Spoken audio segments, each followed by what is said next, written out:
Is it possible that the foundation of our existence, the very narrative of human origin taught in classrooms and museums, is fundamentally incomplete? We accept the slow, agonizing climb from simple cellular structures to complex primates, culminating in the sudden appearance of Homo sapiens, the being capable of profound thought, art, and civilization. But if we pause, look beyond the established timelines, and truly examine the oldest documented records left by humanity, a deep, silent unease begins to settle. Something feels fundamentally out of place, an anomaly too large to be dismissed as mere mythology. We speak of Sumer, the land between the rivers, Mesopotamia, often hailed as the cradle of civilization. 6,000 years ago, virtually overnight in the geological timescale, a culture blossomed that understood astronomy, possessed complex legal codes, established taxation, developed monumental architecture, and mastered cuneiform writing. This was not a slow, iterative development built upon millennia of precursor cultures. It was an explosion of organized complexity, an acceleration of chronological time that remains an archaeological paradox. Where is the long transition period? Where are the thousands of years of clumsy attempts at bureaucracy or agriculture? They are seemingly absent, or at the very least, they do not align with the sudden sophistication demonstrated in the earliest recovered clay tablets. This inherent strangeness forces a question upon us. Did we truly evolve the capabilities necessary for advanced civilization entirely on our own, within that fleeting historical window? Or did the spark of consciousness, the genius behind organized society, come from a source we have chosen to define as myth? It is in the dust of ancient Sumer, in the meticulously catalogued libraries of baked clay, that we find the original account, the narrative that predates the biblical Genesis, the Egyptian cycles, and the Greek pantheon. These records do not speak of slow, natural evolution. They speak, with unsettling consistency and detail, of intervention. They describe beings who arrived from the sky, from a world beyond the orbit we currently perceive, and who were directly responsible for orchestrating not just the development of civilization, but the biological and cognitive restructuring of humanity itself. This is the core claim embedded within the deepest strata of the Sumerian archive, a history written by the earliest observers of our species, a history that suggests humanity was purposefully, genetically, and radically altered. To truly grasp the magnitude of this assertion, we must first agree to set aside the modern lenses of skepticism and the deeply ingrained assumptions of conventional history. We are not merely analyzing fragmented myths. We are attempting to read operational records, chronological lists, and detailed accounts of construction, politics, and technology, all interwoven with the saga of these potent external entities. The Sumerians viewed these writings not as faith, but as historical documentation, a stark account of how and why their world and our species came to be. The level of detail provided in these texts is so exhaustive, so clinically descriptive of tasks, hierarchies, and genetic processes, that it demands serious consideration as something far greater than mere creation allegory. And this is where the journey truly begins. We must move slowly, deliberately, allowing the weight of these ancient whispers to settle. This is complex material, demanding both rigorous analysis and a willingness to entertain concepts that defy our current scientific paradigms. If you are ready to venture into this investigation, to explore these foundational records and what they imply for our present and future, then I invite you to join the conversation. Reflection is the key to unlocking these secrets. Share your thoughts below, perhaps just by commenting the phrase, "The Genesis Protocol," so we can measure the depth of serious interest in decoding this history. This series is designed for those who seek the deepest possible understanding, so ensure you have subscribed and enabled notifications. It is only through sustained attention that the whole picture can emerge, piece by careful piece. The earliest records begin not with the creation of the earth, but with the arrival of the Igigi, and critically, the Anunnaki, the beings whose name literally translates in Sumerian as those who from heaven to earth came. Their initial purpose, as documented across thousands of tablets, was explicitly utilitarian: the extraction of crucial resources, particularly gold, needed to sustain or repair their own planetary atmosphere. Yet this operation proved arduous, and the workers sent for the task, the Igigi, eventually revolted. This rebellion, often referred to in the texts as the Mutiny of the Gods, became the pivotal moment, demanding a radical solution to the labor crisis. It is here, at the height of this industrial and existential crisis for the Anunnaki, that the human species, Lulu Amalu, the primitive worker, is first documented as being conceived. The texts meticulously detail the process, led by the chief medical scientist, Ninmah, or Ninhursag, and the brilliant strategist, Enki. The necessity was simple: create a subservient, capable worker to take over the backbreaking mining labor. But the methods described are anything but simple. The records refer to the mixing of the essence of the gods with a primitive hominid found on Earth, a process requiring profound biological knowledge and precise laboratory conditions. This isn't merely the planting of a seed, it is a description of hybridization, an engineering feat designed to accelerate millions of years of natural selection into a single, decisive moment.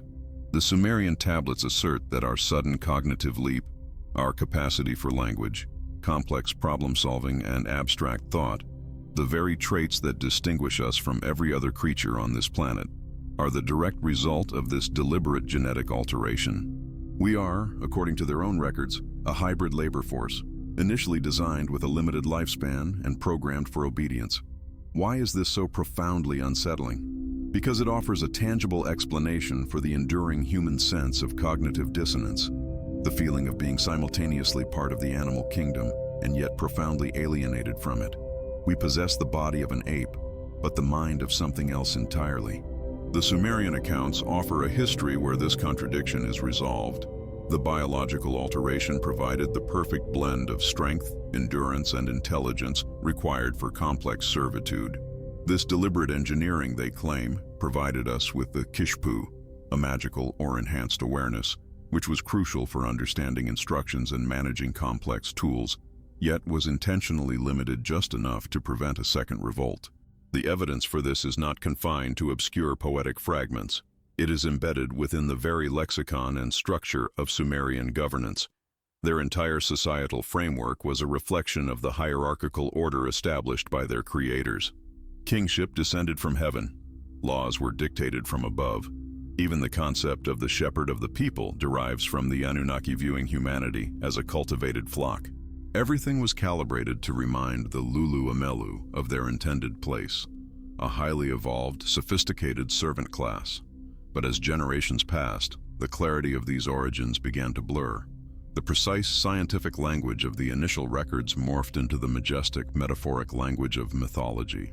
The spaceships became chariots of fire, the geneticists became gods, and the intentional alteration became the breath of life. This process of mythological diffusion and degradation is natural. Historical truth, when passed down orally over vast epochs, becomes subject to embellishment, simplification, and eventual religious dogma. Yet, the core memory remains, fragmented and scattered across nearly every global culture, the memory of a time when beings of immense power walked the earth and fundamentally changed the trajectory of human development. Our task now is to reverse engineer this degradation. We must peel back the layers of poetic interpretation and religious reverence to find the scientific, anthropological, or perhaps even biographical core of the Sumerian message. We must ask, if the accounts of our origin are true, what were the specific components of the alteration? Did the Anunnaki succeed in suppressing the free will component, or did they inadvertently introduce a latent, rebellious spark that would eventually lead to humanity claiming its own destiny? The Sumerian king lists are a crucial, often overlooked document in this investigation. They enumerate rulers who governed for impossibly long durations, tens of thousands of years before the Great Flood. These texts are often dismissed as pure fantasy, but the Sumerians themselves separated these pre-flood, impossibly long reigns from the historically verifiable post-flood dynasties. They were documenting two distinct eras, governed by two distinct kinds of beings. The implication is profound.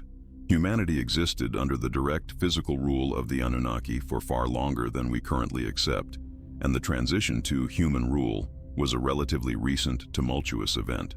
This reinforces the narrative of the Anunnaki as long-cycle observers and active managers of the planet. As we transition deeper into these ancient texts, the sheer volume of supporting material demands our complete focus. We will soon analyze the very specific tablets that describe the genetic mixing, the location of the procedure, and the explicit intentions behind the alteration. The depth of detail is arresting, painting a picture far more complex than a simple creation story. It speaks of cycles of intervention, moments of observation, and the enduring question of what happens when the creators eventually depart, leaving their experimental progeny to navigate a world they barely comprehend. If you have stayed with us this far, you recognize the gravity of the questions being raised. This information is meant for those who are willing to question the fundamental nature of their reality. If you feel that this line of inquiry resonates, and you find yourself gripped by the strangeness of these ancient records, please consider subscribing and liking this video. Your engagement signals to the algorithms that this deep, challenging research is valued and needs to continue its journey into the light. For those who want to support this investigation directly, consider leaving a comment right now using the phrase, "The Hybrid Dawn," a silent recognition of the profound transition the Sumerians claimed we underwent. The next part of our exploration will take us directly into the laboratory itself, dissecting the tablets that describe the genetic process, identifying the individuals responsible for the alteration, and attempting to pinpoint the specific biological changes that elevated the primitive hominid into the modern human. The records are there, inscribed in the baked clay, waiting for those prepared to accept the possibility that our origins are not accidental, but engineered. We are merely following the chronological instructions left behind by the observers. Join us as we uncover the specific instructions left by the Anunnaki, detailing exactly how and why humanity was altered. Could it be that our collective memory holds a flaw, a deliberate omission woven into the very fabric of our earliest foundational myths? We stand before the dawn of documented civilization, gazing at the monumental leap taken by Sumer, a civilization that seemingly materialized fully formed from the Mesopotamian sands. The sudden emergence of complex mathematics, formalized legal codes, astronomical precision, and the intricate apparatus of urban life presents a profound chronological enigma. It is a moment of cultural ignition so instantaneous that it defies the slow, grinding inertia of typical human societal development. The sense of acceleration is palpable, almost unnerving. We are left to ponder, where did this knowledge truly spring from? And why did the inheritors of this tradition, those first scribes etching their beliefs onto damp clay, insist that the essential wisdom was not discovered, but delivered? This realization, that the foundation of our world might rest upon a technological or perhaps a biological donation, is the first tremor in the foundational myth we have been taught to accept. When we delve into the cuneiform tablets, particularly those recovered from libraries like Nineveh, we are not merely reading stories of gods and heroes.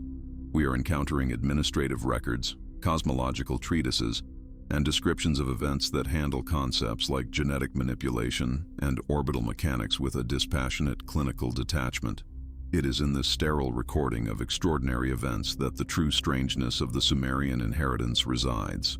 They catalog the arrival and the activities of beings they called the Anunnaki, meaning those who from heaven to earth came, not as deities requiring blind worship, but as potent, technologically advanced figures who were deeply involved in terrestrial resource management and, critically, in the organization of primitive human labor. The texts speak repeatedly of a time before the Great Flood, a mythical epoch where humanity, in its current form, simply did not exist. The early inhabitants were described as a crude, underdeveloped species, lacking the sophistication for self-governance, communication, or most importantly, the capacity to serve the labor needs of these celestial visitors.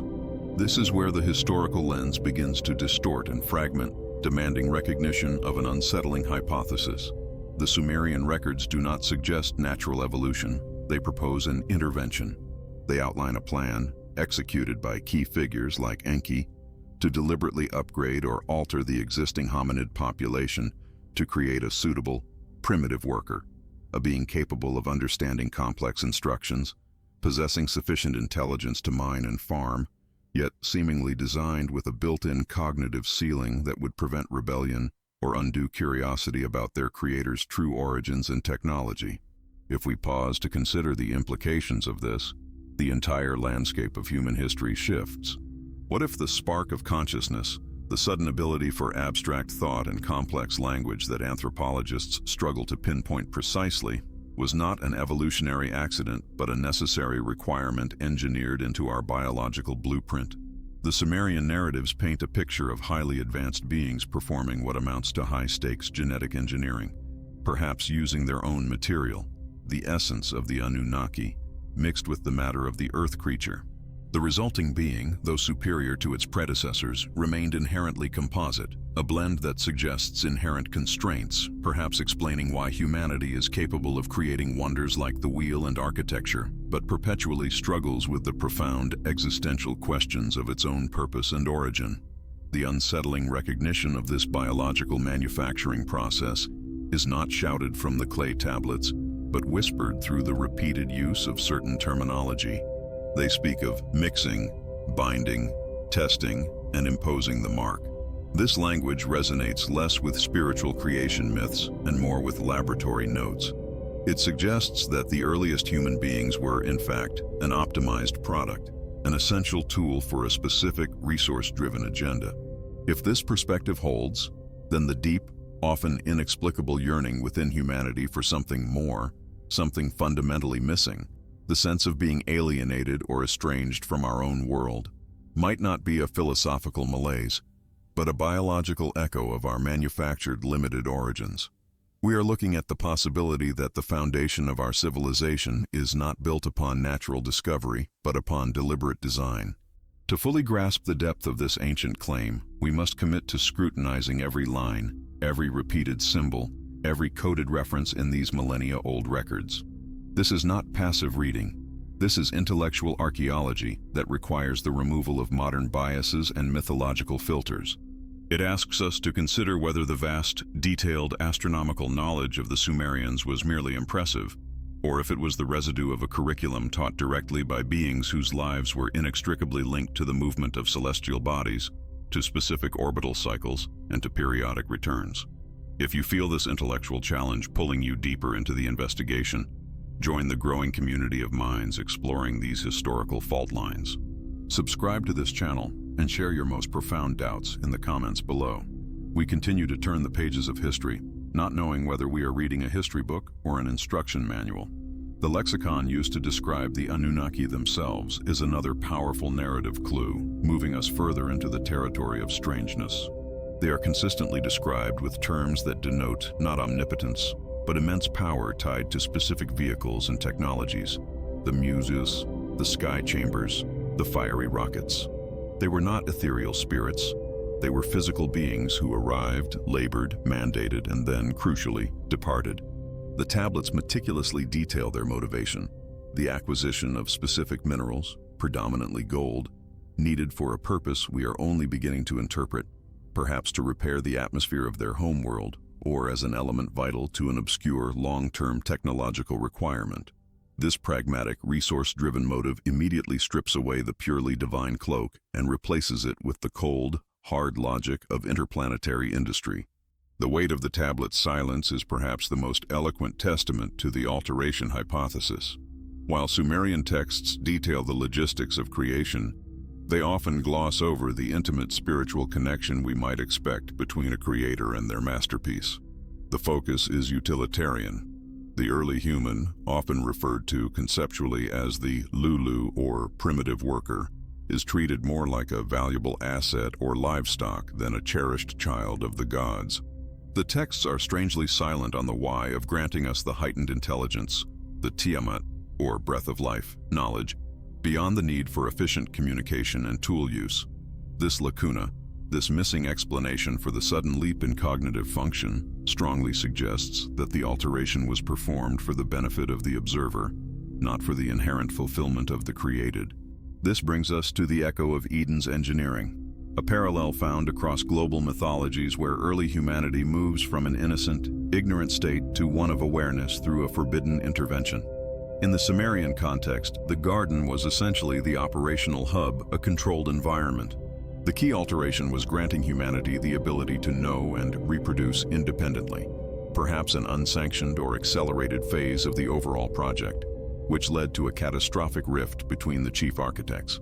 If the original plan was to maintain a simple, pliable workforce, then the injection of autonomous thought and reproductive freedom was the biological equivalent of opening the Pandora's box of human history, leading directly to the floods, the dispersion, and the long, slow, purposeful forgetfulness that followed. We must recognize the inherent uneasiness that arises from contemplating the imperative of the observer. If we were engineered, we are not the masters of our destiny, but the products of a legacy. The records suggest that the Anunnaki did not simply leave Earth. They established cycles of intervention and return, predicated on cosmic alignments and the lifespan of their own distant homeworld, Nibiru. This implies that human history itself may be punctuated by these periodic inspections, where the results of the experiment, our civilization, our technology, our societal structures, are evaluated against an external benchmark. This creates the profound, haunting possibility that our greatest achievements and our deepest failures are all registered on a timeline far grander than the terrestrial calendar we employ. If this is true, what specific celestial signal, what precise cosmic alignment initiates the observer's return? The notion of the biological imperfection built into our design is perhaps the most revealing and most disturbing element. If we are an altered species, we may be perpetually incomplete, possessing the genetic capacity for brilliance but constantly sabotaged by inherent vulnerabilities, a limited lifespan, susceptibility to disease, and a deep-seated aggression that serves no evolutionary advantage but may have been essential for the high-risk labor demanded by the original taskmasters. This imperfection suggests that the creators deliberately curtailed the human lifespan and intellectual reach to prevent us from achieving parity, ensuring that the gap between the observer and the observed remained vast and insurmountable. The seed of accelerated understanding, the Sumerian gift, is what defines our current trajectory. Every scientific discovery, every philosophical query, every technological breakthrough we celebrate may be merely the delayed flowering of that initial genetic alteration. We are running on a borrowed operating system, and the rapid pace of our development, especially since the modern scientific revolution, looks less like organic growth and more like a pre-programmed sequence finally executing its code. This is why we must not shy away from the deepest questions these tablets provoke. We are investigating our own origins, attempting to read the biological fine print etched onto the first tablets of creation. If you have stayed with this journey of deep reflection, recognizing the profound implications of an engineered humanity, then you are essential to this investigation. Your curiosity fuels the light that pierces the fog of historical omission. Do not let these ideas fade into the background noise. If this reflection resonates with the unsettling feeling that we are living within a controlled narrative, signal your recognition. Like this video, and if you have not already, please subscribe to ensure you receive the next vital part of this exploration. For the comment section today, simply type the phrase, "We are reading the instructions." This act signifies your commitment to uncovering the deep truth embedded in these ancient Sumerian records. Records that suggest humanity was fundamentally and deliberately altered. Join us in the next chapter as we explore the cyclical nature of time and the promised return of the observers. When we look back across the vastness of time, past the established milestones of recorded history, we encounter a silence that is perhaps more deafening than any noise. It is the silence surrounding the most profound shift in our lineage, the inexplicable cognitive leap that separated the skillful hominid, the successful but predictable ancestor, from the fully articulated, myth-making, structure-building Homo sapiens. Why did it happen so fast? Our current evolutionary models suggest a process measured in hundreds of thousands of years, yet the archaeological record, when viewed through a certain lens, presents a stutter, a period of seeming plateau, followed by an explosion of consciousness that defied the natural gradient of adaptation. This is the chasm we must cross, for it is precisely into this unsettling gap that the ancient Sumerian records drop their heaviest stones. They do not merely suggest an alteration. They provide a rationale and a sequence of events for a targeted, deliberate acceleration of our species. If we accept, purely as a thought experiment, the foundational premise of the cuneiform tablets, that advanced beings, the Anunnaki, arrived on Earth, we must then confront the most unsettling implication. These beings did not arrive to observe. They arrived to extract, and subsequently to engineer. The primary purpose, reiterated across multiple fragmented narratives, was rooted in a material necessity, the need for precious metals, specifically gold, required for an atmospheric remedy on their home world, Nibiru. This grand objective, critical to their very survival, established the hierarchy that defined early Earth history, the sophisticated arrivals and the necessary resource. But the labor required for this scale of extraction quickly proved unsustainable for the visitors themselves. Their longevity and high status meant repetitive, backbreaking toil was untenable, leading to dissatisfaction and, eventually, a revolt among the lower-ranking laborers. It is here, at the junction of crisis and necessity, that the Sumerian text introduced the conceptual blueprint for the alteration of humanity. They describe not an evolutionary step, but a surgical solution. They speak of the creation of the Lulu Amelu, literally, the mixed worker, a being designed to possess the strength and resilience of the indigenous primates, yet imbued with the rudimentary cognitive capacity required to follow complex instructions, handle tools, and sustain the grueling pace of the mines. We are forced to consider the profound strangeness of this narrative, that our consciousness, that divine spark we attribute to an unknown cosmic mystery, might have its genesis not in random mutation, but in a carefully considered problem-solving session conducted by beings from another star system. The clay tablets of the Fertile Crescent portray this event not with awe or religious mysticism, but with the cold, precise language of a biological experiment, a blend of the essence of the gods and the available local material. This inherent dissonance, the juxtaposition of profound spiritual outcome against pragmatic, almost industrial origins, is where the sense of displacement truly begins to take hold. It forces us to ask, are the foundational myths of our spirit merely the operational manual for a prototype labor force?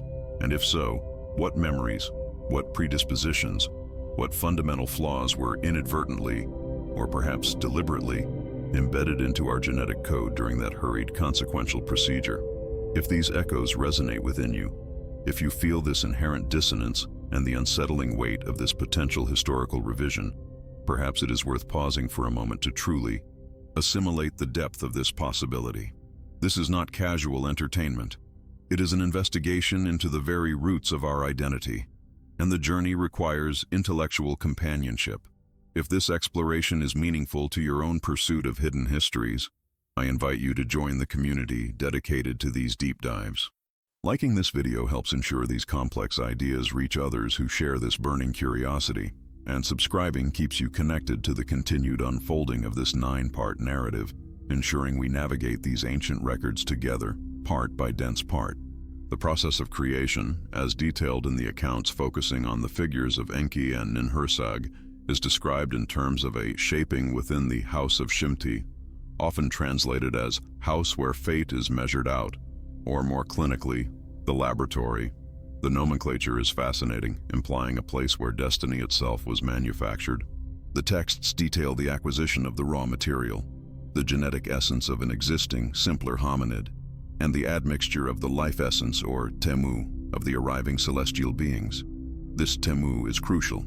It represents the ingredient that granted abstract thought, symbolic language, and the ability to process causality, the very qualities we define as uniquely human. The process is one of IVF and cloning, centuries before those terms existed, described through the metaphor of kneading clay and baking bricks. But why the metaphor of clay? Perhaps because the concept of genetic manipulation was utterly foreign to the observers recording the events. Or perhaps the term itself implies the temporary, moldable nature of the creation. The Lulu Amelu was initially designed to be sterile, a short-term disposable workforce, preventing the proliferation of a hybrid species that might compete with or complicate the governance of the celestial visitors. Yet, here we encounter the next profound twist in the Sumerian narrative, a moment of deep ethical contention among the Anunnaki themselves. A faction, seemingly led by Enki, saw the sterile nature of the creation as inherently cruel or inefficient, arguing that the constant need to create new workers was counterproductive. This faction advocated for granting the hybrid species the ability to reproduce, the introduction of Shimtu, or fate, destiny, which includes the power of procreation. This decision, the deliberate introduction of sexuality and the capacity for self-propagation, is portrayed not as a gift of love, but as a calculated risk, a way to outsource the ongoing management of the labor force. The long-term consequence, however, was revolutionary. The creation gained autonomy. By introducing the ability to pass on traits, they inadvertently accelerated the evolutionary trajectory of the hybrid. They injected a complexity into the human genome that they struggled to control, transforming a designed worker into a true inheritor of genetic potential. We must consider the possibility that the very concept of original sin, the fall from grace, is merely the mythic echo of the moment our progenitors achieved sexual autonomy, defying the initial sterile design specifications of their creators. This shift from managed utility to biological independence created a deep schism among the Anunnaki that set the stage for later catastrophic events. If the records are accurate, our history is fundamentally the story of an escalating labor dispute that turned into a geopolitical crisis among our makers.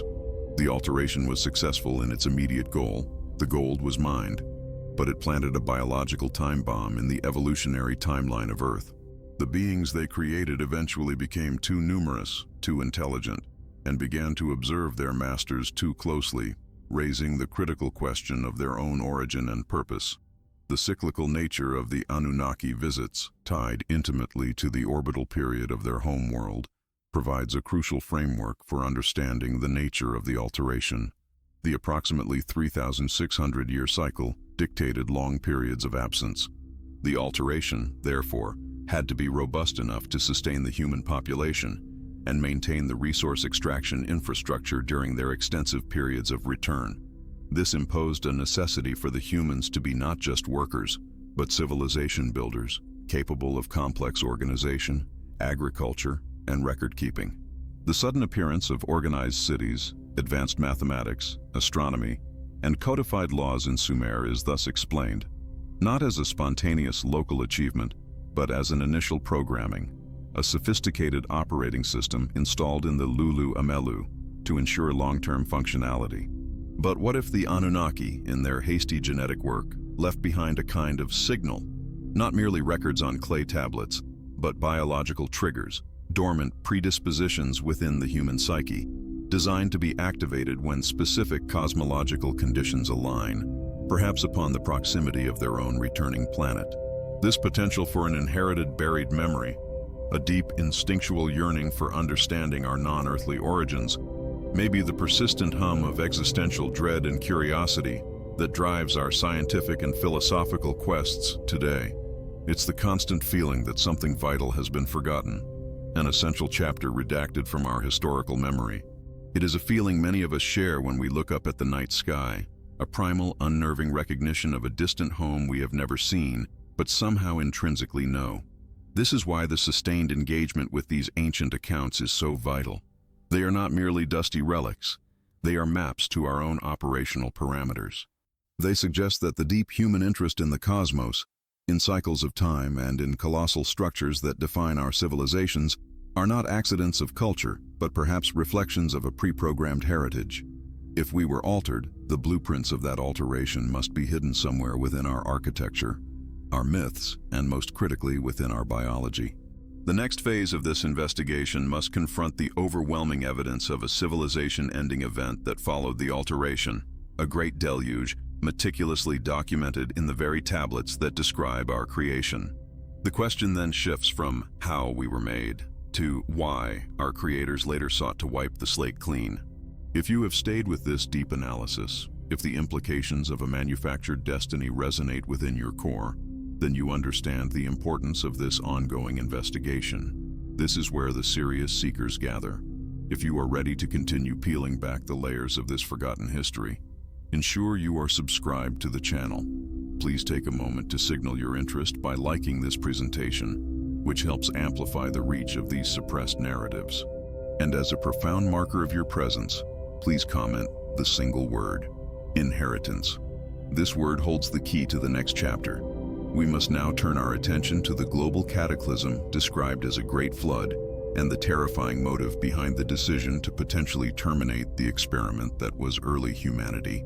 Join us immediately in Part 4, which is appearing on your screen now, as we analyze the motives behind the Great Forgetting and the survival of the chosen few. What if the greatest evolutionary leap was not an organic triumph of natural selection, but rather a sophisticated and deliberate intervention, orchestrated by forces whose motives remain alien to our comprehension? This is the unsettling echo reverberating from the heart of the Sumerian clay tablets, a resonance so profound it demands that we re-examine the very bedrock of human antiquity. We have discussed the need, the desperate, resource-driven requirement for compliant labor that allegedly compelled the Anunnaki to undertake this project on Earth. But the true terror lies not in the motive, but in the sheer audacity and technical capacity of the execution. The Sumerian chronicles speak of a moment, not a millennium, where the previously primitive, nomadic precursor, sometimes called the Adamu in conceptual context, was suddenly endowed with capabilities far exceeding its environment. We are not speaking merely of the acquisition of fire or the invention of the wheel. We are discussing the installation of self-awareness, advanced linguistic potential, abstract reasoning, and the ability to grasp celestial mathematics. The texts describe this process using intensely intimate, almost clinical language centered around the figures of Enki, the master engineer, and Ninhursag, the chief medical officer, or mother goddess. They speak of mixing the essence of the gods with the Adamtu, the red clay of the earth, a description that, when stripped of its mythological cloak, begins to sound disturbingly like a reference to terrestrial biological material being spliced with advanced, non-terrestrial genetic code. This alleged alteration was not a spontaneous event. It was a laboratory procedure. The tablets detail the challenges, the failures, the miscarriages, the beings that were too flawed or monstrous for integration, before the successful prototype, the Lulu, or mixed one, was stabilized. This recognition forces a philosophical reckoning. If our foundational blueprint was drafted in an alien lab, how much of our innate intelligence, our often self-destructive drive, and our persistent yearning for transcendence is simply residual programming inherited from the source code, and how much is truly our own emergent consciousness? We find ourselves standing at the edge of this abyss of recognition, observing the Sumerian script, which calmly asserts that the human species was, in its essence, a hybrid commodity, grown for the express purpose of maintaining the economic cycle of those who visited Earth. If this idea, even hypothetically, holds any truth, it suggests that the history we accept, the gradual upward climb from cave to civilization, is merely a heavily edited script. The true story is far more sudden, far more dramatic, and infinitely more bewildering. The texts hint that the initial altered humans possessed certain heightened capacities, perhaps a clearer memory of their creators, which were later systematically diminished, possibly through limiting their lifespan or introducing genetic bottlenecks to control reproduction and prevent rebellion. This is the moment to pause, to breathe in the weight of this implication, and to reflect deeply on what we are uncovering. If the fragments of these records resonate within you, if you feel compelled to explore these shadowed corners of history alongside us, then I invite you to become an active participant in this exploration. Do not merely consume this information. Process it, question it, and perhaps share your own interpretations of what this red clay might symbolize in the comments below. Your focused attention and willingness to challenge prevailing narratives are essential for us to truly unpack this dense and intricate tapestry of the past, and subscribing ensures you do not miss the next critical piece of the puzzle. The irregularity of the cycles, as recorded in the king lists, further compounds this strangeness. These lists speak of kings who reigned for impossibly long periods before the Great Flood, suggesting lifespans measured in millennia, a direct consequence perhaps of being closer to the original, undiluted Anunnaki template. Following the flood, however, the reigns drastically shorten, conforming suddenly to human historical norms. This sharp truncation of longevity is not random. It appears systematic, signaling a deliberate downgrade or limitation placed upon the human design. The question then becomes, was this limitation introduced as a means of control, ensuring that the labor force could not accrue enough knowledge or power across multiple millennia to challenge their masters? The records are stark in their presentation of this shift, offering no moral explanation, simply detailing the metrics of biological change. This unsettling notion leads us to the whisper of the double helix. While Sumerian cuneiform naturally lacks the vocabulary of molecular biology, the metaphors employed, the binding of the essence, the sealing of the likeness, the molding in the image of the gods, are strangely resonant with genetic engineering processes. When the texts describe the physical transplantation of the essence of the gods into the primitive female host, they are outlining a process of hybridization, a blending of two distinct biological streams to produce a viable yet subservient third entity. This isn't folklore about divine conception. It is presented as procedural documentation, an almost cold clinical report on overcoming biological incompatibility through sheer technical prowess. The burden of knowing too much subsequently necessitated a form of cosmic amnesia. Why would the Anunnaki, particularly the rival faction led by Enlil, who was often depicted as the disciplinarian, allow the altered species to maintain a complete record of their true origins? The successful creation of the Lulu brought with it the inherent risk of future rebellion. Thus, the deliberate destruction of knowledge, the selective maintenance of myths that blurred the lines between creation and technical manipulation, became crucial. The deluge narrative, regardless of its geophysical reality, functions metaphorically as the ultimate data reset button, a necessary catastrophe to wipe the slate clean and impose a new, highly controlled memory upon the few survivors, who would then serve as the new progenitors, carrying forward a truncated, altered history. This required the shadow of the observers, the Igigi, sometimes described as the lower-ranking Anunnaki or satellite personnel, who maintained vigil, perhaps managing the human populations and ensuring that the newly imposed limitations held fast. The Igigi narratives are crucial because they suggest a complex hierarchical structure among the celestial visitors, a chain of command where not all members were in agreement about the ethical scope of the genetic alteration. Some accounts even suggest the Igigi themselves, initially tasked with supervising human labor, eventually intermingled with the altered humans, leading to further complicated hybrids and subsequent conflicts with the stricter leadership. This element adds a layer of soap opera-like drama to the ancient texts, humanizing, or perhaps alienating, the figures who presided over our early existence. What remains after the reset is the great forgetting. We are, according to this interpretation, beings operating on borrowed code, capable of soaring intellectual heights, yet perpetually hobbled by a sense of incompleteness, a persistent cognitive dissonance. We invent mathematics and build space telescopes, yet struggle to maintain peace or manage our base instincts. Is this internal conflict, this battle between the magnificent capacity for logic and the sudden, overwhelming urge toward tribalism and self-destruction, the result of two disparate biological streams struggling for dominance within our inherited code? The Sumerian records do not provide a clear psychiatric evaluation, but they certainly lay the groundwork for a compelling biological explanation for the human paradox.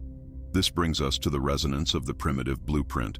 Every major civilization that followed Sumer seems to have inherited fragments of this primordial narrative. The swift creation, the deluge, the loss of immortality, the watchful eyes of the sky gods. These are not merely parallel myths. They may be echoes of the same traumatic, collective memory retained in the deepest parts of our inherited consciousness, the subconscious acknowledgement that we are not entirely self-made. We look up at the stars with a feeling of both wonder and familiarity, as if searching for a home we were forced to forget. The persistent signal in the noise is the recurring motif of the return. Why were these comprehensive records detailing their presence, their methods, and their genetic interference preserved, if the Anunnaki intended their involvement to remain a permanent secret? The answer suggested by some interpretations is that these documents were not merely historical accounts for human consumption, but instructional manuals or navigational markers left for future observation, or, crucially, for their scheduled return. The cycles are long, the journey vast, but the data, the records meticulously etched onto the clay, suggest that the project was merely paused, not abandoned. This idea of a planned observation casts a cold light on our current existence. Are we merely running through a pre-programmed cycle until the original architects of our consciousness decide to check the status of their experiment? The Sumerian texts, through their insistence on the details of the alteration and the cyclical nature of divine visitation, challenge us to consider the possibility that human history is less an independent narrative and more a documented chapter in a much longer, non-human journal. We must conclude this segment with the unspoken question before the next dawn.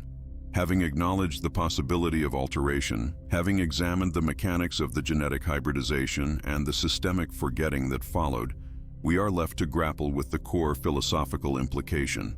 If our ancestors were artificially altered to fulfill an external agenda, how do we define freedom, purpose, or destiny?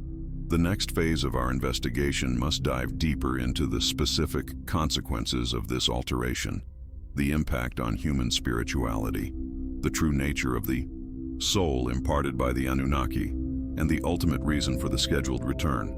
If you have stayed with us through this deep dive into the most unsettling implications of ancient Sumerian documentation, a feat that requires intellectual stamina and genuine curiosity, then you are truly part of the dedicated few who are willing to face history as it might actually have been written.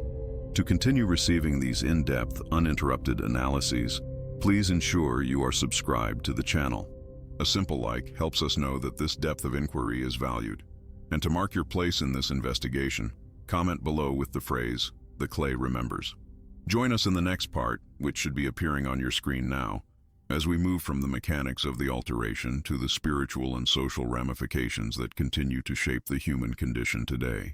Could we pause for a moment and truly consider the audacity of time, not in terms of geological epochs, which are vast and numbing in their scale, but in terms of the biological timeline that charts our own ascent? Look at the fossil record of our predecessors. The slow, almost agonizingly incremental progress of hominids like Homo erectus, who dominated the planet for nearly 2 million years, evolving slowly, adapting gradually, but fundamentally remaining creatures bound by the constraints of a primitive existence. They mastered fire and crude tools, yes, but the leap from that 2 million-year plateau to the sudden, explosive, almost instantaneous cognitive capacity of Homo sapiens, the being capable of mathematics, philosophy, and astronomical charting, is not merely an acceleration, it is a profound rupture in the natural order of evolutionary biology. This is the silent anomaly that hangs in the air, long before we even open the first clay tablet from Sumer. The Sumerian chronicles do not merely suggest this rupture, they mandate it, treating it not as an accident of nature but as a calculated intervention, a point on a biological ledger. They describe a moment when the existing blueprint of a less capable hominid was deemed insufficient, a flawed prototype that simply could not sustain the intense labor demands of the Anunnaki. It is here, in the cold transactional logic of the tablets, that we find the heart of the great estrangement. We are asked to accept that the very structure of our consciousness, the intricate wiring that allows us to contemplate the stars and debate ethics, was not a hard-won victory over millions of years of natural selection, but rather an optimization update, a genetic patch applied under duress to solve an industrial crisis in the deep mines of the Abzu. If the fossil record shows us a biological timeline of agonizing slowness, the Sumerian record presents a timeline of uncomfortable, almost miraculous speed. The alteration was not subtle, it was total, resulting in a species suddenly fit for a high-demand, high-stress environment, capable of understanding complex instruction, and critically, capable of organized mass labor. The very essence of our fitness becomes suspicious, viewed through this ancient lens. Why were we so instantly ready for civilization? Why the sudden artistic flourish? The instantaneous comprehension of astronomical movements that took millennia for other cultures to rediscover? The answer, according to these ancient scribes, lies not in human genius, but in programmed necessity. This uncanny valley of the genome, where the historical record seems to skip a necessary chapter, compels us to pause our journey through the cuneiform for a moment of deep, personal reflection. If our defining characteristics, our alertness, our ability to innovate under pressure, our very impulse toward societal structure, were engineered for the specific purpose of servitude, what does that say about the authentic underlying human spirit, the part that may have survived the alteration? It is a question that requires us to look beyond the narrative and into our own innate responses. If the idea of an instantaneous evolutionary jump, a deliberate biological shortcut taken by cosmic architects, is unsettling to you, if it generates a specific intellectual friction, then I invite you to share that feeling. Take a moment to articulate what part of this timeline discrepancy feels most profoundly off or deeply disturbing to your sense of human history. Engaging in this reflection, liking this video, and subscribing to the channel are not just acts of support. They are crucial steps in ensuring that this deep dive into the historical subconscious continues to receive the attention it demands, pushing us toward the next critical discovery. We must now confront the burden of the golden debt. The texts are explicit. The alteration was primarily driven by the need for laborers to extract precious metals, primarily gold, necessary for the Anunnaki's atmosphere preservation efforts on their own distant world. This required a labor force that possessed not just strength, but sustained endurance, complex problem-solving skills, and the capacity for obedience within a strict hierarchical structure. The existing hominids were strong, perhaps, but they lacked the critical cognitive function necessary for efficient, organized, long-term mining operations. They lacked the ability to plan beyond the immediate hunt or the immediate shelter.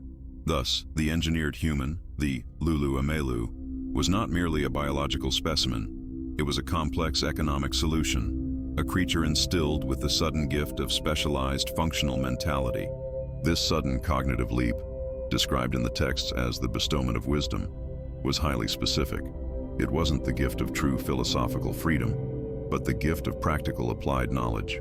It was the ability to manage complex logistics, to understand schedules, to utilize tools beyond simple stones, skills directly transferable to digging, processing, and transporting materials. This explains the missing link of mentality. The gap was filled not by random mutation, but by targeted genetic splicing designed for optimal yield. The tablets describe the process almost clinically, detailing the methods used to integrate the essence of their own species, the divine substance, into the framework of the terrestrial hominid, creating a being capable of recognizing the sign and following the command of the superiors. The uneasy recognition dawns. The earliest form of human self-awareness, according to this narrative, was inextricably linked to the awareness of being a functional tool. Yet, even in the most meticulously planned operations, there is always the architect's oversight. The very act of granting complex self-awareness, even if intended only for functional servitude, introduced an inherent instability into the design. The creators, accustomed to their own long lifespans and vast knowledge, seemed to miscalculate the volatile mixture of divine intellect and base terrestrial emotion. By making the Lulu too sophisticated, they inadvertently gave humanity the capacity for something far more dangerous than simple rebellion, existential questioning. The texts later hint at the Anunnaki's growing vexation with their creation, the unexpected emotional depth, the capacity for excessive population growth, and the eventual realization that their tools were beginning to develop their own independent spiritual landscape. This internal disquiet, this creeping sense of having created something that demanded more than it was designed for, is the turning point that sets the stage for future conflicts and catastrophic events, including the Great Deluge narratives. And then there is the inescapable pressure of the cosmic calendar, the looming cycle of return. The Anunnaki were not permanent residents. Their visits and operations were dictated by the orbital period of their home planet, often referred to as the Shar, a cycle of thousands of years. As their departure approached, the need to stabilize their earthly investment became paramount. They couldn't simply abandon the mines or the infrastructure. They needed assurance that the asset, humanity, would continue to function and maintain the infrastructure until their next predictable return. This necessity gave rise to the secondary layer of control, the establishment of the observation towers of antiquity, which the texts often conflate with the duties of the Igigi, the lower-ranking Anunnaki who remained behind, stationed between heaven and earth. These Igigi were the immediate overseers, the monitors ensuring the adherence to the initial programming.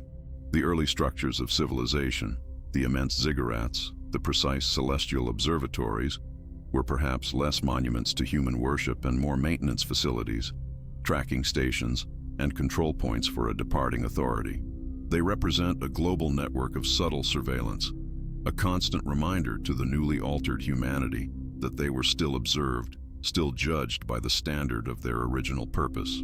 If we look closely at the architectural remains of Sumer, we see a sophistication that seems too sudden, too fully formed, suggesting that the initial civilizing impulses were not organic, but rather the manifestation of implanted knowledge. The bestowment of this advanced knowledge, the sudden comprehension of the sophisticated cuneiform script, the ability to organize mass agricultural projects, the understanding of complex irrigation systems, was essentially the download of an operational manual. This was the language of the implanted knowledge, functional and necessary for survival, yes, but also a leash. It ensured that human civilization would develop along lines dictated by the architect's original needs, preserving the infrastructure and the mining operations. Imagine receiving a vast database of complex instructions simultaneously. It wouldn't feel like learning. It would feel like recognition, a sudden knowing that bypasses the natural process of trial and error. This rapid advancement supports the idea of an accelerated genetic and informational inheritance, a quick start guide to maintaining the machinery of the Anunnaki enterprise. Yet, the legacy of the engineering process itself whispers through the older myths, those fragments that speak of earlier, less successful attempts. There is the lingering memory of the prototype, the pre-altered human, or perhaps the early flawed models described in the attempts by Enki and Ninhursag to perfect the creature.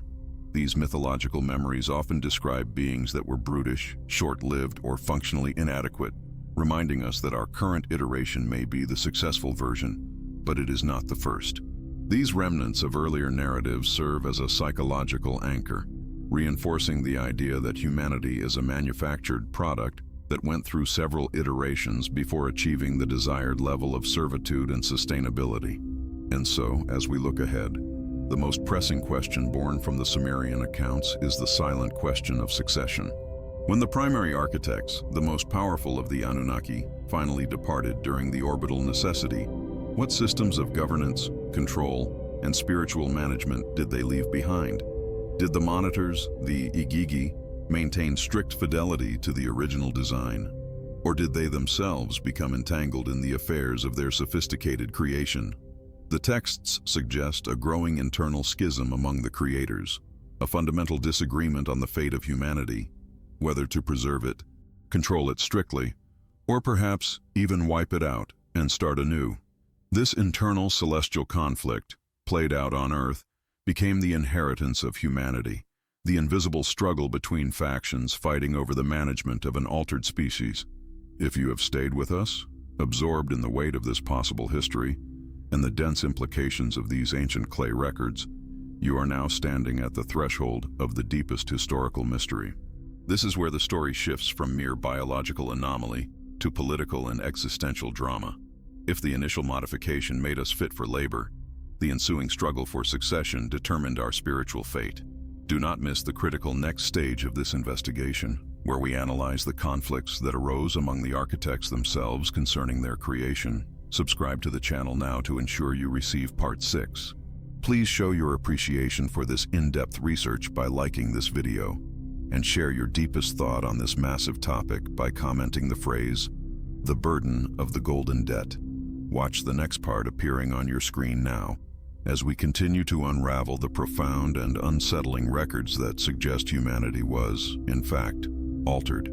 Is it possible that the greatest silence in human history is not the vast, cold emptiness of space, but the forgotten truth echoing within the deepest chambers of our own DNA? We have charted the heavens and mapped the microscopic architecture of life, yet the very genesis of our startling consciousness remains shrouded in a fog that seems less like natural confusion and more like calculated obfuscation. The Sumerian tablets, those brittle fragments of baked clay rescued from the sands of time, refuse to settle into the neat categories of mere mythology. Instead, they present a timeline so radically compressed, so jarringly efficient, that it violates every natural law of biological progression we currently accept. It demands that we consider the unsettling premise that the human story is not one of slow, blind evolution, but one of targeted, rapid engineering. When we look deeply into the accounts describing the creation of the Lulu, the primitive worker, we encounter a scenario of intentional hybridization, a frantic mixing of terrestrial hominid essence with the refined genetic code of those who came from the sky, the Anunnaki. This wasn't a casual accident of nature. This was laboratory work under intense pressure, designed to solve a critical labor shortage. The records speak of Ninhursag, the great mother goddess, working under the instruction and supervision of Enki, mixing the essence of the gods with the clay of the earth. But if the goal was simply a temporary worker, why grant it the complex cognitive capacities that ultimately lead to poetry, philosophy, and the ability to challenge its own masters? This is where the narrative shifts from mere creation to something profoundly stranger. The creation of a being optimized for labor, yes, but fundamentally flawed, or perhaps deliberately limited in specific domains. The strangeness begins when we recognize that the alteration appears to have been perfectly calibrated to produce a creature strong enough to work, intelligent enough to follow instructions, but perhaps inherently unstable and short-lived enough to never truly pose a threat to its creators. The sheer speed of the transition, from primitive hominid to agricultural and urban civilization builder, is the silent echo that screams intervention. Compare the hundreds of thousands of years required for earlier species to make incremental technological leaps with the Sumerian flashpoint, where sophisticated mathematics, astronomy, and complex legal structures materialized almost instantaneously. This isn't a natural spike. It's a sudden upward curve suggesting the introduction of a complete operating system into a nascent hardware platform.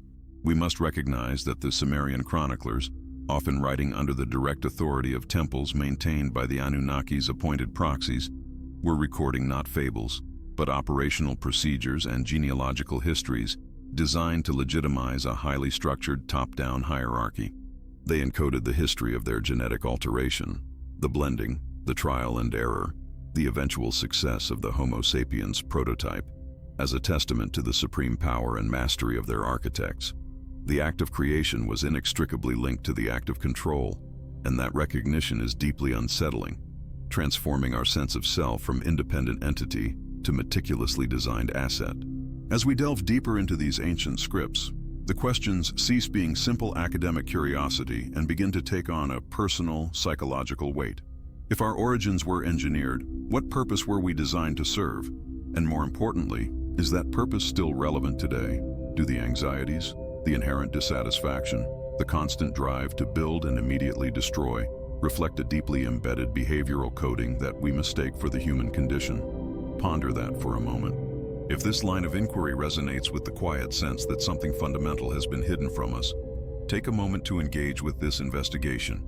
A deeper understanding of this material requires collective introspection, so please consider liking this video, subscribing to ensure you don't miss the subsequent parts of this exhaustive investigation, and perhaps sharing your initial reflections in the comments below. What do you believe is the single greatest piece of evidence suggesting an engineered origin? Your thoughtful engagement fuels the continuation of this search for the elusive truth buried beneath the Fertile Crescent. The recognition of the hand in the clay brings with it the heavy realization of the burden of borrowed time. The Sumerian accounts are clear regarding the vastly extended lifespans of the pre-alteration humans and the ruling Anunnaki themselves. Figures like the antediluvian kings measured their reigns in tens of thousands of years.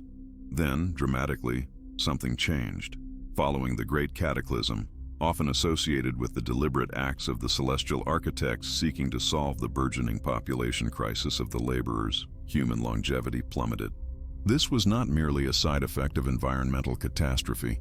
The tablets imply a conscious decision to curtail human existence, perhaps a second, more subtle alteration designed to limit accumulated knowledge and prevent generational defiance. A short life ensures a continuous dependence on the guiding structures, the temple, the king, the overseeing authority, because there is no time to develop the wisdom necessary for true self-governance. It is a brilliant, chilling mechanism of control. Genetic amnesia enforced by biological limitations. This curtailment leads directly into the structure dictated by the celestial architects and their timetables. The Anunnaki were bound by vast orbital cycles, the return of their home planet, Nibiru, bringing them into alignment with Earth for strategic periods. These cycles weren't arbitrary. They dictated when resource extraction was feasible and when direct supervision was necessary. The human alteration, therefore, was a long-term investment, designed to function effectively even during the long, dark periods when the creators were absent. Our history, as documented in Sumerian chronology, becomes a waiting game, a maintenance period overseen by semi-divine governors appointed to keep the system operational until the next significant return. The deep-seated anxiety about apocalyptic signs in the sky that permeates ancient cultures might simply be the inherited encoded memory of preparations for a periodic quality control inspection. The Earth, in this model, is not a cradle, but an operational zone governed by a cosmic schedule beyond our current comprehension. We must approach the cuneiform texts not as straightforward prose, but as the hidden code within the mythos. If the alteration was biological, the operational manual might be cloaked in esoteric religious allegory. Consider the concept of the me, pronounced meh, divine decrees or powers associated with civilization and governance that were entrusted to humanity. These me could be interpreted not just as abstract cultural concepts, but as packages of technological or perhaps even genetic instructions necessary for maintaining the altered state. The stories describing the transference of these me, often involving complex rituals and oaths, might be documenting the installation or activation of specific behavioral or intellectual parameters within the human populace. It suggests that our capabilities, our ability to organize cities, our adherence to law, our recognition of hierarchy, are not innate discoveries, but pre-installed drivers necessary for the functioning of the engineered species. This leads inevitably to the great forgetting planned amnesia. The most effective form of control is convincing the subject that they have always been free. If the Sumerian records accurately document our engineered origin, then the disappearance of that knowledge was paramount to ensuring long-term obedience. This systematic erasure wasn't accidental. It was a necessary component of the overall project. When the powerful and technologically advanced figures retreated, the memory of their intervention had to be softened, sanitized, and eventually transformed into harmless, though fascinating, religious observance.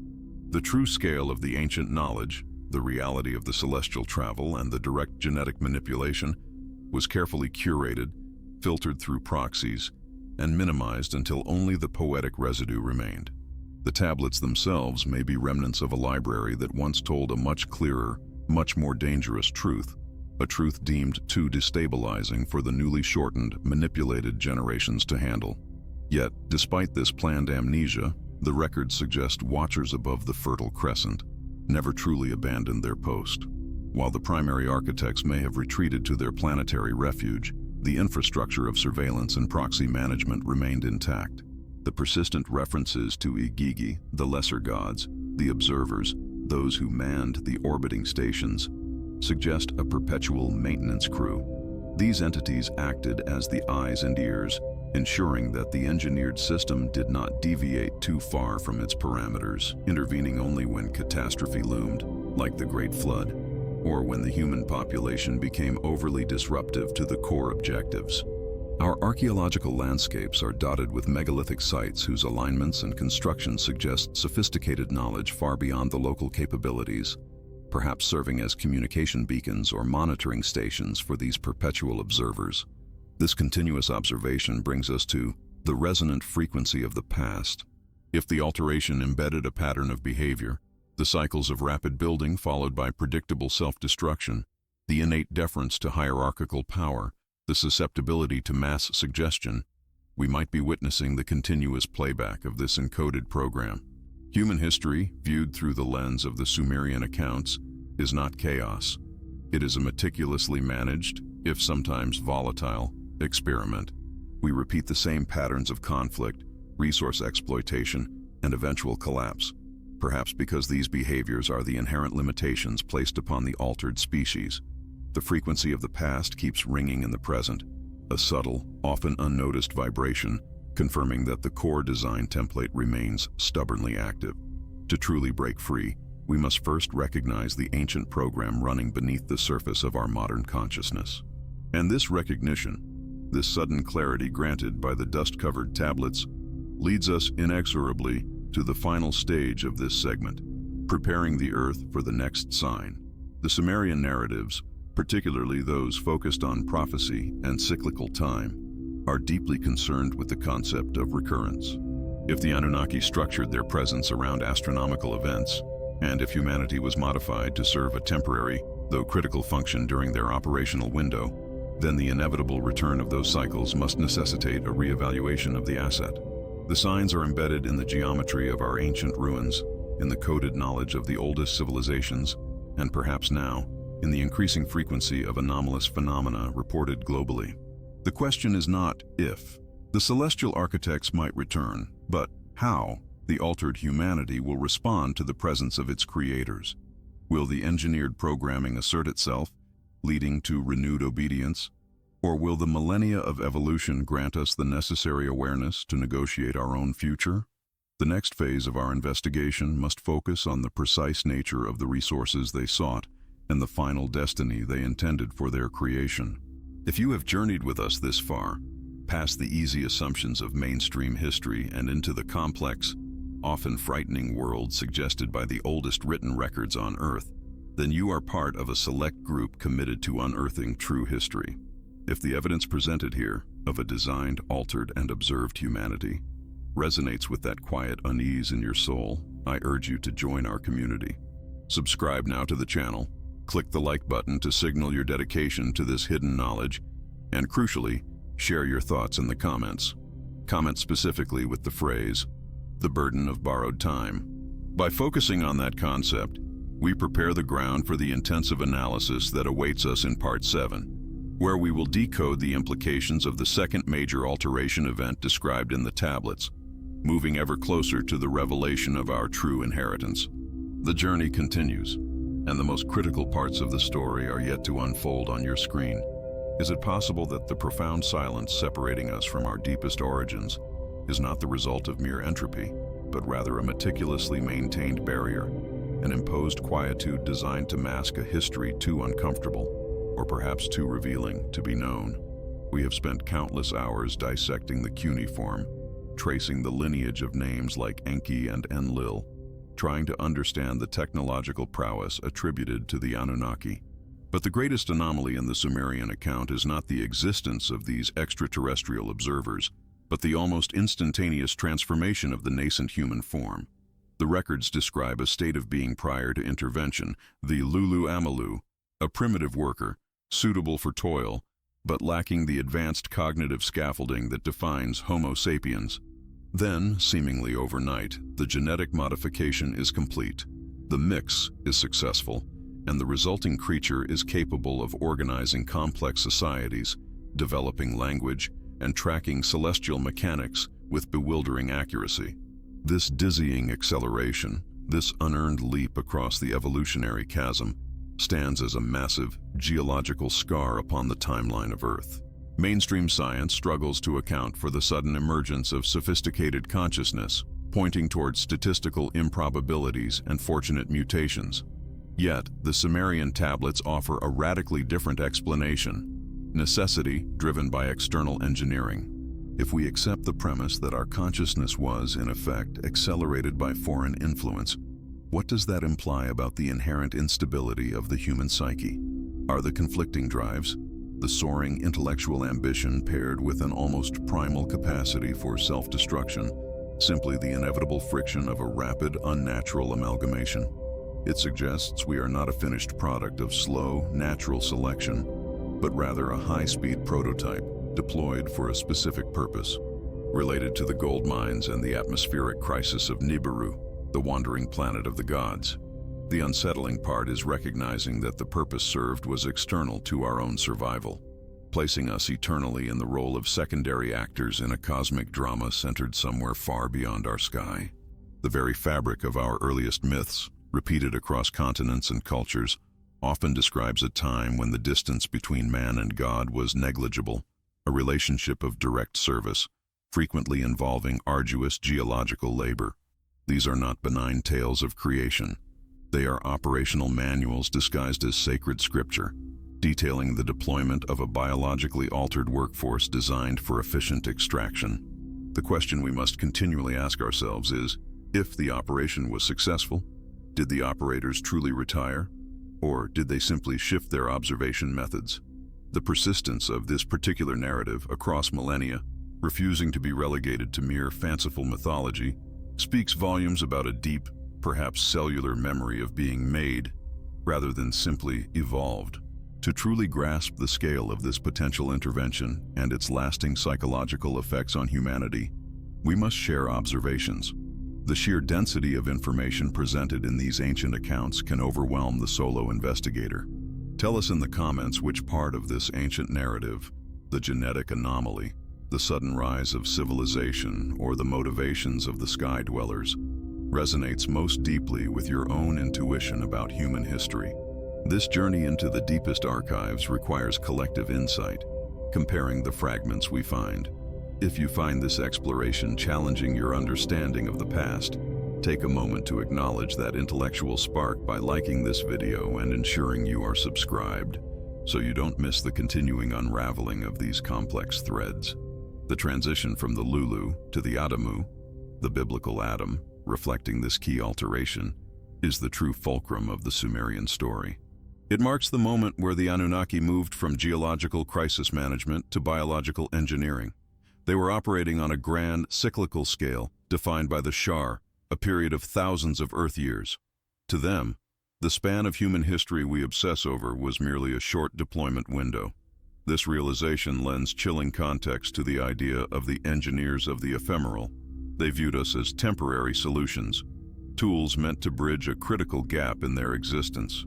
Our recognition of them as divine beings, capable of creation and destruction on a planetary scale, was merely a necessary byproduct of their overwhelming technological advantage, a form of strategic obfuscation, perhaps.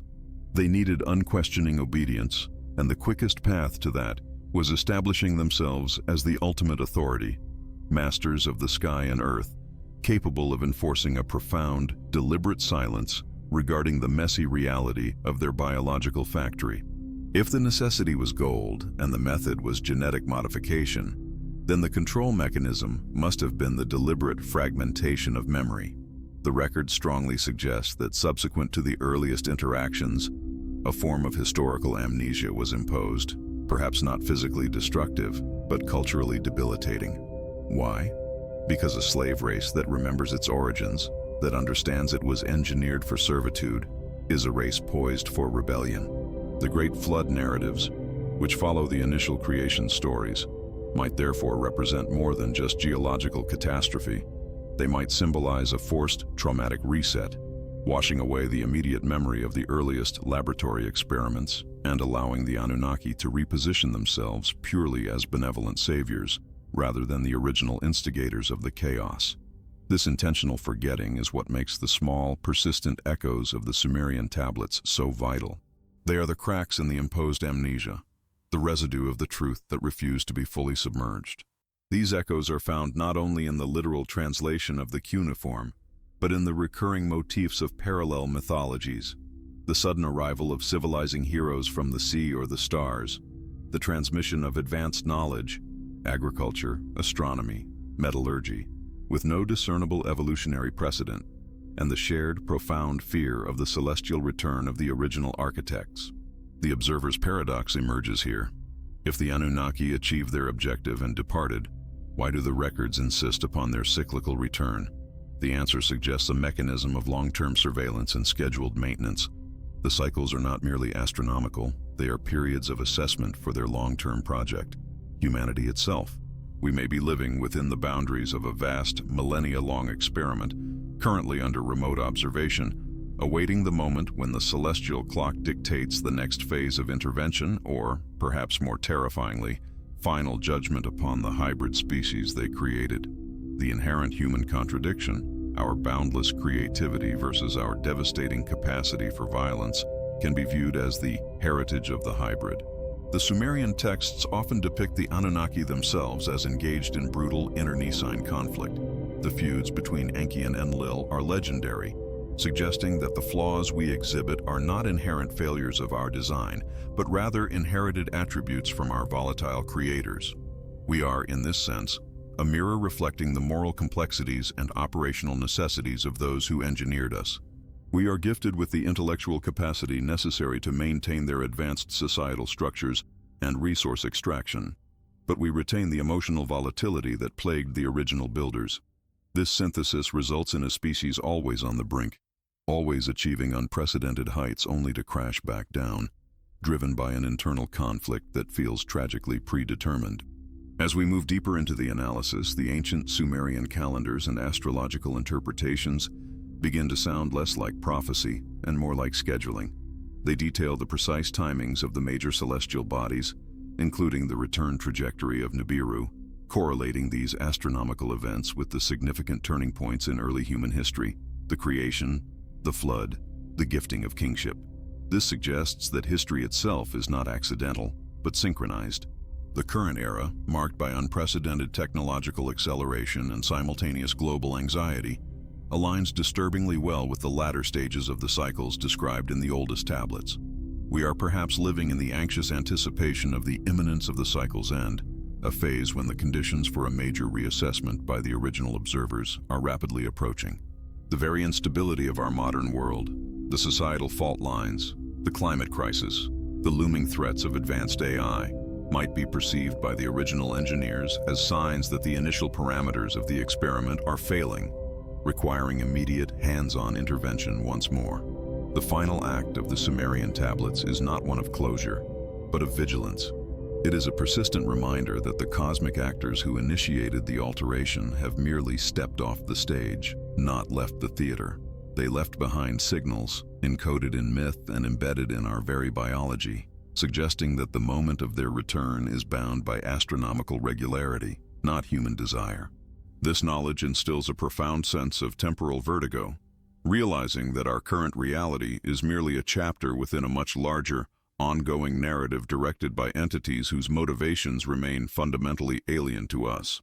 We are currently in the phase of waiting for the sign, looking not just toward the stars, but inward, recognizing the unsettling possibility that the trigger for the next alteration may already reside within our own artificially accelerated DNA, set to activate when the celestial alignment is complete.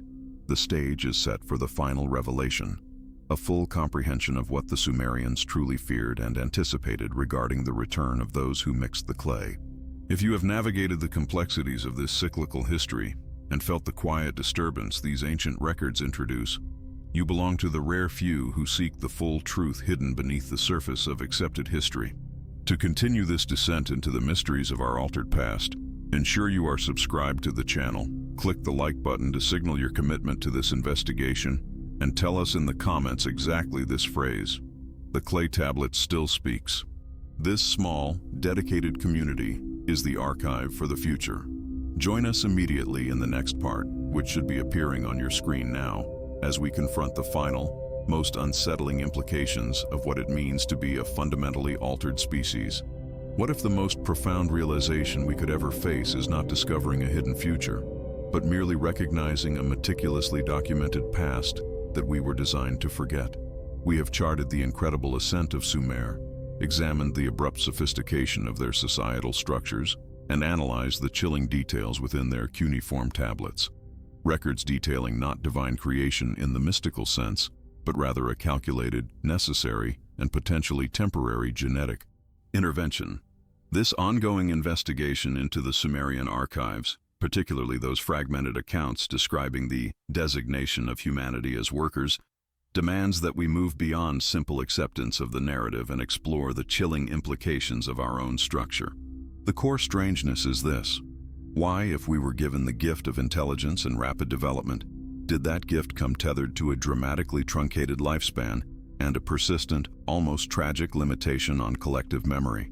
This is the lingering doubt that hangs over every translation, the paradox of accelerated evolution.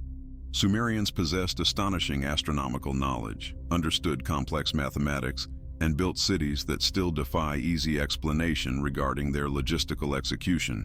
Yet their texts insist their laborers, their Lulu Amelu, were inherently flawed, prone to rebellion, and required constant supervision. If the Anunnaki were capable of such precise genetic modification, of taking the indigenous hominid and integrating their own essence, as the myths suggest, why the immediate, glaring instability? It suggests less of a perfect creation and more of a rushed, utilitarian alteration, a necessary emergency measure to achieve immediate resource extraction goals. It is as if the resulting product, the modern human template, was inherently constrained, engineered with a built-in obsolescence intended not for the benefit of the evolving species, but for the convenience of the engineers. The sheer speed with which human history has repeatedly crested and collapsed, losing vast swathes of technological and spiritual knowledge, suddenly looks less like natural historical progression and more like the predictable function of a timed mechanism designed for cyclical reset. We turn now to the echo of the blueprint, the subtle yet persistent threads running through mythologies worldwide, describing a template handed down from the sky dwellers. In the Sumerian context, the template wasn't just physical, it was informational. The me, those divine rules, technological arts, and protocols given to governing centers like Uruk, were essentially the operating system installed onto the newly formed human civilization. But perhaps the most critical component installed, or rather removed, was the ability to maintain long-term institutional memory across vast epochs. If the creators, the Sky Fathers, intended to return after predictable orbital cycles, it would have been highly inconvenient to find a species that had reached an equivalent technological parity and demanded accountability. The human design, therefore, may include the functional equivalent of a historical firewall, ensuring that every few thousand years, humanity must essentially start the intellectual journey over, clinging only to the most rudimentary survival skills and fragmented, easily misinterpreted myths. This is the mechanism behind the Great Forgetting, not a cosmic accident, but potentially a designed parameter. This leads us directly to the burden of the short cycle. Ancient texts speak of the immense longevity of the pre-flood patriarchs, figures whose lifespans often stretched across hundreds, even thousands of years. This incredible temporal expanse would have allowed for direct generational transfer of complex knowledge and observation, enabling them to truly understand the vast, slow-moving cosmic rhythms tied to the Anunnaki's own journey. The abrupt, post-diluvian reduction in human lifespan to the relatively brief 70 or 80 years we now experience serves as the ultimate intellectual bottleneck. How can a civilization truly understand the cycles of precession or the return of a planetary body requiring thousands of years when the life of the individual is reduced to a statistical blip? This shortening isolates the individual, fragments family knowledge, and guarantees that systemic long-term observation remains perpetually elusive. We are left chasing the shadow of the knowledge possessed by those altered predecessors, trapped within a temporal cage that ensures we are always reactive, never truly proactive, in relation to the grand cosmic clock. The Great Forgetting, therefore, ceases to be a passive concept and becomes an active, engineered constraint. The sheer volume of sophisticated knowledge lost between the Old Kingdom of Egypt and the Roman Empire, or between Sumer and the classical Greek period, defies typical explanations of war or natural disaster alone. If these recurring collapses are punctuated by the cyclical loss of key technological and scientific knowledge, it suggests that the altered human mind, brilliant but temporally limited, is easily susceptible to systemic amnesia once the guiding infrastructure, the me of the Anunnaki, is removed or fails. We are beings constantly reaching for a memory that exists just beyond our grasp, forever reinventing the wheel because the blueprint from the previous civilization has been deliberately obscured or, worse, made functionally inaccessible by our own biological design constraints. This profound inability to retain deep, cross-generational truth brings into sharp focus the role of the silent observers. The Sumerian records are replete with narratives suggesting that the initial intervention was not a one-time event, but the initiation of a system of stewardship. These observers, often referred to in highly veiled terms after the initial dramatic period, were seemingly tasked with monitoring the experiment's progress and ensuring the parameters remained stable. Who are the keepers of the deep memory now? Perhaps certain bloodlines or secret fraternities mentioned obliquely in later Babylonian and Egyptian texts maintained a fraction of the original knowledge, becoming the self-appointed stewards of the lost blueprint. If the genetic alteration was meant to ensure humanity remained bound to short cycles of memory, then the function of the observers is to intervene, subtly, whenever humanity dangerously approaches the threshold of rediscovering the core truth of its own origin and the identities of its engineers. If you find yourself reflecting on the incredible coherence of this ancient narrative, the way genetic science, astronomical cycles, and mythological records align to suggest a non-natural origin for human modernity, then you are already participating in the necessary process of reawakening that was perhaps intended to be suppressed. This journey requires meticulous attention to detail, far beyond a single viewing. If these concepts resonate with the deeper, intuitive suspicion that your own existence is part of a larger, forgotten structure, I invite you to pause and subscribe to the channel, sharing your thoughts and insights below, particularly on the concept of the engineered amnesia, helps us collectively push past these boundaries. Your active engagement strengthens the signal, helping others find this investigation and deepen their own understanding of this potentially pivotal truth. This blending of the material and the spiritual is the most tragic consequence of the alteration. The Sumerian texts, unlike later monolithic religions, do not necessarily paint humanity as inherently evil, but rather as inherently limited in its scope and purpose. We were designed for labor, but imbued with enough self-awareness, a spark of the God's blood, to question the purpose of that labor. This creates an existential tension that defines the human experience. A being with an eternal curiosity trapped within a perishable, short-lived vessel. This internal conflict, the yearning for the infinite within the finite framework, is the spiritual consequence of the genetic splicing.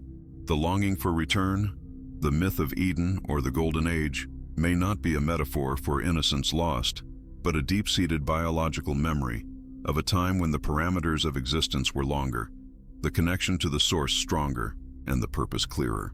The alteration gave us consciousness but simultaneously imposed a glass ceiling on our full realization of cosmic identity. Now we confront the unsettling inevitability of the return. The most chilling aspect of the Sumerian tablets is the inherent cyclical nature of the events described. If the creation alteration was tied to a precise astronomical schedule, the long orbit of the celestial visitors, then the return is not a matter of hopeful prophecy, but mathematical certainty. The records speak of signs, of celestial alignments and environmental changes that precede their visibility.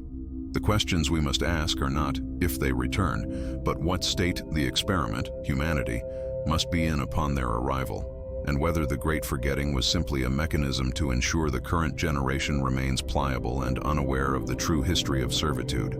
If the observers have been silently maintaining the parameters, keeping us just technologically advanced enough to sustain ourselves, but never enough to challenge the narrative, then perhaps the very structure of our current global crisis, our self-inflicted struggles, is part of the final maintenance required before the cycle completes.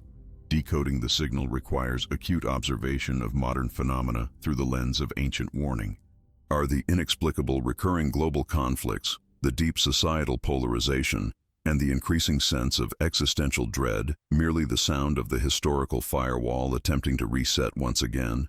Every ancient culture warned about the dangers of exceeding certain limits, often linking hubris and unchecked knowledge to catastrophic intervention. If the Sumerian records are correct, humanity has been altered, constrained, and observed. We are now in a precarious position where our self-awareness and technological capability are beginning to pierce the veil of the engineered amnesia. Yet our internal, biologically constrained limitations, our short-term thinking, our tribal instincts, threaten to deliver us back to square one before we can fully grasp the stakes. The tension is palpable. Are we on the verge of finally reading the last chapter of our history, or merely repeating the opening lines of the next? This investigation, which has taken us across continents, through layers of dust and time, is nearing its final, crucial revelation. We have meticulously pieced together the evidence suggesting that the foundation of human civilization rests upon an extraordinary act of biological modification, undertaken by beings whose motives remain utilitarian, focused on resources and cyclical timing. The greatest tragedy, if these records hold the truth, is not that we were altered, but that we were engineered to forget the reason why.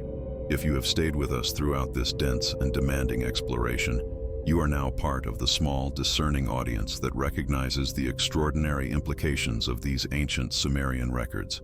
This is not casual viewing. This is a shared journey toward unsettling truth. If you understand the weight of this narrative, and if you feel the deep resonance of this historical possibility, then I urge you to secure your place in this ongoing investigation. Please take a moment to subscribe, show your support by liking this video, and cement your participation by commenting the phrase, "We are the temporary stewards." Your commitment fuels the search for the complete truth, which we must now confront in the final chapter. Join us next as we draw all these threads together, examining the final chilling warnings of the Sumerian tablets regarding the true cost of our alteration and the potential outcome of the impending cycle completion. Do not miss the final part of this journey. What if the silence we mistake for history is merely the sound of a carefully closed door? We have spent countless hours tracing the labyrinthine corridors of Sumer, sifting through the cuneiform dust, comparing the chronological impossibilities etched into clay with the cold, hard data of modern genomic sequencing. Now, as the final fragments of this ancient mosaic lock into place, we are left not with answers, but with a profound, singular realization: the narrative of humanity's genesis, the story told by our own science, struggles to reconcile itself with the narrative fiercely preserved by those first scribes of civilization. The conclusion is not a simple historical footnote, it is an epistemological shudder. The sheer density of the Sumerian account, detailing figures, processes, and locations associated with a rapid advancement of the early human model, stands as an anomaly that refuses to be dismissed as mere mythological embellishment. Mythology is often built upon metaphor, upon the distortion of natural processes. But here, the records speak of intentional directed labor, of materials processed and genetic codes manipulated. We recall the startling juxtaposition: Homo sapiens achieving cultural complexity at a rate defying standard evolutionary timelines, alongside the tablets which meticulously document the arrival of the Anunnaki and their stated need for a modified workforce. This convergence creates an irreducible discrepancy in our accepted timeline.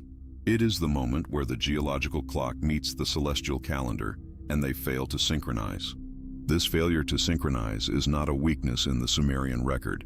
It is the strongest hint that the record itself describes an intervention that bypassed standard earthly processes.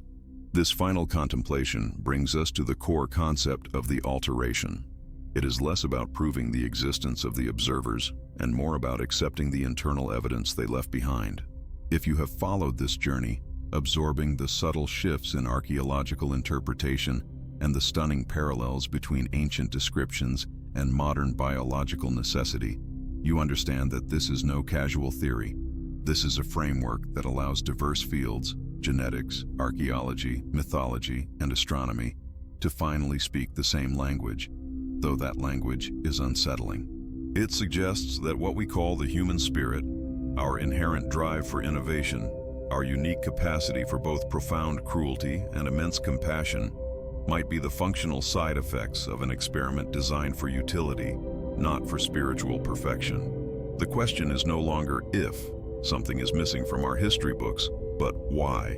We are so collectively reluctant to look at what has been preserved in plain sight. If this synthesis, the merging of the physical evidence of rapid evolution with the testimonial evidence of directed intervention, resonates deeply within your understanding of the world, if you feel this convergence is too compelling to ignore, I invite you now to engage in this quiet, shared intellectual space. Pause for a moment. Reflect on which aspect of the Sumerian chronicles, the descriptions of the genetic workshop, the timeline compression, or the specific roles of the gods, you find most powerfully convincing. Share your initial reflections below, not as a statement of belief, but as an extension of this investigation. Your insights deepen the collective search for the truth, reinforcing the importance of keeping these ancient, difficult conversations alive. Consider subscribing and liking this video if you value the meticulous effort required to bring these obscure texts into the modern light, ensuring this record continues to reach those who seek the deepest layers of historical truth. We stand at the precipice of synthesis. The countless references to purity and mixing in the early tablets, often dismissed as primitive concerns about bloodlines, now take on a chilling clinical resonance. They describe a genetic project focused on efficiency. The result was not just a laborer, but a being capable of conceptualizing labor, of managing tools and communicating complex ideas, a model far exceeding the immediate needs of basic gold mining. This complexity hints at the unintended consequences of the modification, or perhaps a design parameter we have yet to fully appreciate. Was the sudden spark of self-awareness in Homo sapiens a bug in the code, or was it the essential necessary step to ensure long-term, self-replicating survival of the project? We are forced to see our intellectual capabilities, our glorious consciousness, perhaps not as the peak of evolution, but as a carefully engineered, possibly disposable feature. The irreducible discrepancy haunts the halls of every museum displaying prehistoric artifacts. Why the massive chasm between tools of stone and the sudden, instantaneous flourishing of Uruk and Sumer? It is the difference between a slow, meandering river and a waterfall, an abrupt descent fueled by a massive external energy source. The Sumerian records provide that source: knowledge, technology, and organizational structure imported whole and applied directly to a nascent species.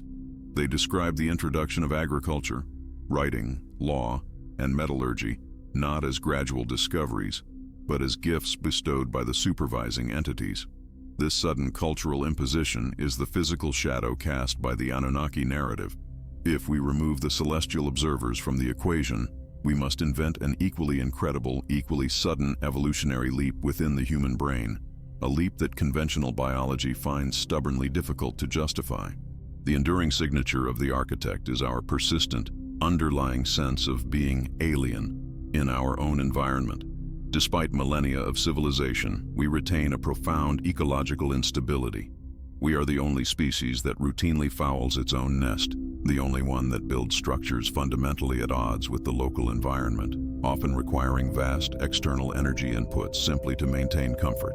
Could this restlessness, this persistent dissatisfaction with the natural state, be the inherent design flaw of a species created elsewhere and placed here? The Sumerian texts imply a being brought forth to serve a specific, non-terrestrial mandate. We are, perhaps, a product that never fully assimilated the planet it was built to inhabit, perpetually seeking the conditions of its origin or the return of its creators. What unsettling inheritance do we carry within our psychological makeup? The records speak of frequent, tumultuous interactions between the modified humans and their supervisors, periods of guidance, but also abandonment, conflict, and destruction. This legacy translates into humanity's cyclical self-destruction. We achieve technological peaks only to collapse into wars driven by territoriality and resource conflict, a behavior pattern far more resonant with short-term, resource-driven laborers than with patient, long-term evolutionary survivors. It is the memory of the forge, the trauma of the modification, etched into our collective subconscious. This heritage dictates that we subconsciously await instruction, or perhaps subconsciously fear the judgment of the distant, observing force. The mechanism of the Great Oblivion is arguably the most successful part of the initial intervention. How is such a monumental event, the creation of a species and the establishment of global civilization, erased from collective memory, relegated only to fragments of clay in a forgotten desert? The Sumerian texts repeatedly mention cataclysms, great floods, and changes in the environment that served as historical resets. These events not only wiped out physical infrastructure, but fundamentally scrambled the oral and written traditions, leaving only the most durable accounts, like the cuneiform, to survive. The oblivion suggests that memory itself was a luxury the supervising entities could not afford their creation, lest the full knowledge of their servitude lead to catastrophic rebellion. It is the intentional forgetfulness designed to ensure the perpetuation of the current cycle. The Watcher's imprint remains. These ancient observers, known across cultures by different names, left monuments, technological marvels, and, most importantly, the foundational myths of creation. The Sumerian accounts are unique because they are not simply devotional, they are administrative. They treat the gods not as ethereal spirits but as highly organized personnel with conflicting interests, defined ranks, and complex logistical needs. If the Anunnaki records are true, then the imprint left upon us is administrative. We are still organized into hierarchies, we still value resources above all else, and we still look to external authorities, be they political, religious, or scientific, for definition and guidance. We are operating within the constraints of the initial programming. We now arrive at the cycle's apex, the ominous conclusion of the Sumerian chronological obsession. Their meticulous records were not just history, They were predictive tools, mapping the great celestial orbits and the return of the home planet, Nibiru. If the alteration of humanity was tied to the presence of these celestial mechanics, then the recurring cycles must necessarily imply the potential for recurring inspection or intervention. The final terrifying suggestion woven throughout the deepest parts of the cuneiform is that the modification project is not over. Humanity was not released, it was shelved, and the time for the re-evaluation of the project, the return of the observers to judge the viability of their creation, might be mathematically approaching. This understanding shifts the historical inquiry into an urgent present-day concern. Our definitive choice, then, is whether we continue to accept the simplified historical narrative, or whether we embrace the complexity and the inherent uneasiness of the Sumerian alternative. To acknowledge the alteration is to accept responsibility for our unique, inherited instability. It is the choice between comfortable oblivion and the terrifying clarity of knowing that our origins are not entirely our own. The Sumerian records challenge us to look at the world and ask, are the limitations we perceive truly limitations of capability, or are they boundaries set by a distant, powerful authority? This moment is not about certainty, but about the willingness to hold that question open, regardless of the implications. The silent verdict rests within each of us, who has reached this final stage of investigation. The tablets have delivered their testimony, the genomes have offered their contradictions, and the structures of civilization have confirmed the sudden, dramatic acceleration. The evidence for external direction in the trajectory of human evolution, while challenging to digest, has reached its maximum intellectual density. The alteration, if it occurred, explains the paradox of human existence. Why we possess cosmic awareness yet remain fundamentally flawed, bound by behaviors that often negate our highest aspirations. It is a silent verdict because it is rendered not in court, but in the private theater of your own understanding, a realization that reframes every subsequent historical event. But the inquiry is unfinished, because knowledge is never static. We have reached the final layer of this investigation into the Sumerian records, but the journey to integrate this information into the broader understanding of our reality is just beginning. The ancient texts have served their purpose. They have pointed to the possibility of a non-linear, non-terrestrial genesis for humankind. The next step is not documentation, but application, understanding how this knowledge affects our future trajectory, our technological development, and our search for meaning beyond the conventional limits of science and theology. The history of the alteration is less about the past and more about the boundaries of the future we are allowed to build. If you have journeyed through all 9 parts of this demanding exploration, absorbing the complexities of cuneiform, chronology, and cosmology, you are part of a select group unwilling to settle for easy explanations. You recognize the weight and the seriousness of these ancient claims. As we close this chapter, I urge you to participate in the conversation that extends beyond this screen. Please show your support for this deep, detailed research by liking this video and ensuring you are subscribed to the channel, guaranteeing you receive the next stage of our investigation into the forgotten foundations of civilization. To signal that you have absorbed this final, definitive conclusion, leave a comment below with these exact words. I recognize the signal. Let the digital signal flare. We started by asking what the ancient scribes saw. Now, we must prepare for what is yet to be revealed. Look to the next video on your screen, for the record never truly ends.